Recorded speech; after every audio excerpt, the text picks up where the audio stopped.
Released in 2014, Alien Isolation is a survival horror game developed by Creative Assembly and published by Sega. It was released for Xbox 360, Xbox One, PS3, PS4, Nintendo Switch, Windows, Mac, Linux, and even Android and iOS. For this review, I played the Xbox One version on my Xbox Series X. Alien Isolation takes place aboard the space station Sevastopol, 15 years after the events of the first Alien film. You play as Ellen Ripley's daughter, Amanda, as she investigates what happened to her mother all those years ago. After arriving on Sevastopol, things very quickly take a turn for the worse as she learns that there is an alien xenomorph on board that is hunting all remaining survivors.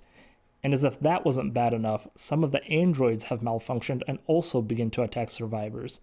So the point of the game is to survive the alien, the malfunctioning androids, as well as some unfriendly people, all while performing tasks to restore systems on Sevastopol in the hopes of eventually getting safely off the space station. The game is very tense. You're constantly being hunted by the xenomorph, and I died a lot.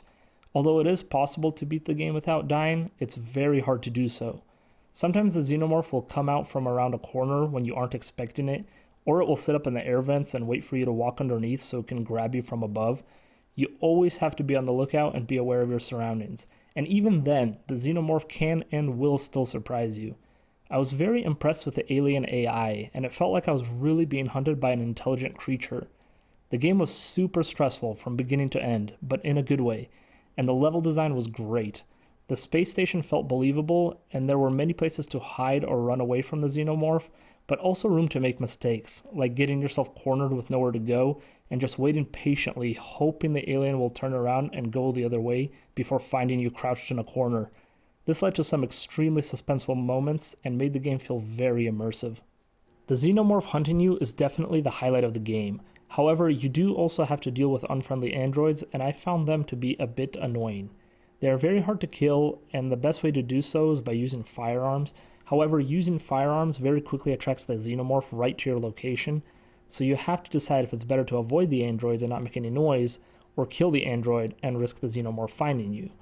I didn't enjoy having to deal with the androids, and I would have rather they not exist in the game at all. There are also some human enemies, and the encounters with them were far more interesting.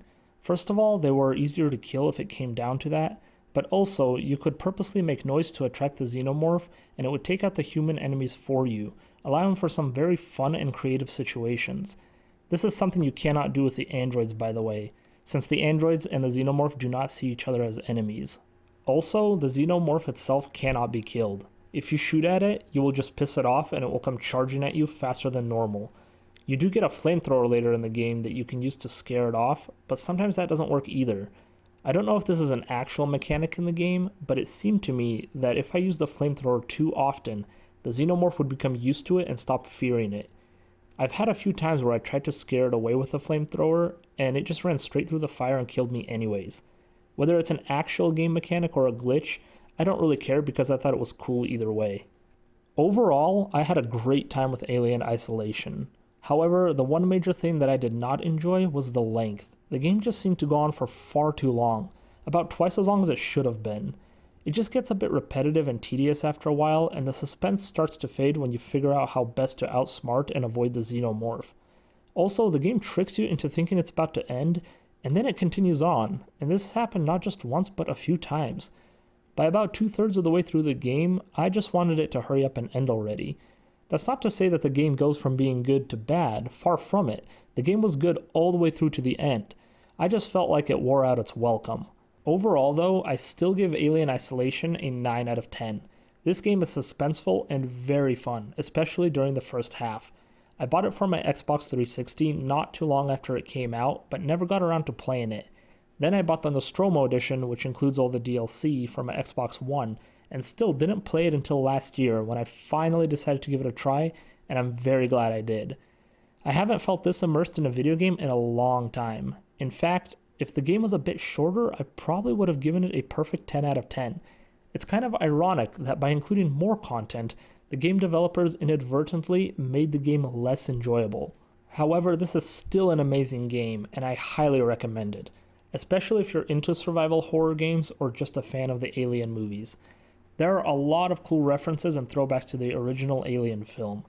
I could tell that the developers put a lot of love into making this game, and they did a great job. As far as the DLC is concerned, it adds a few different scenarios to play through, including scenes from the original 1979 film, where you can play as some of the characters from the movie. It's pretty cool, but I wasn't too impressed by it.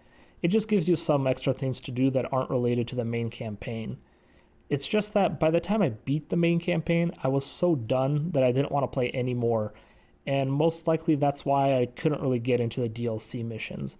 However, it's still cool to own, and I'm glad it exists. I'll probably revisit them again sometime in the future.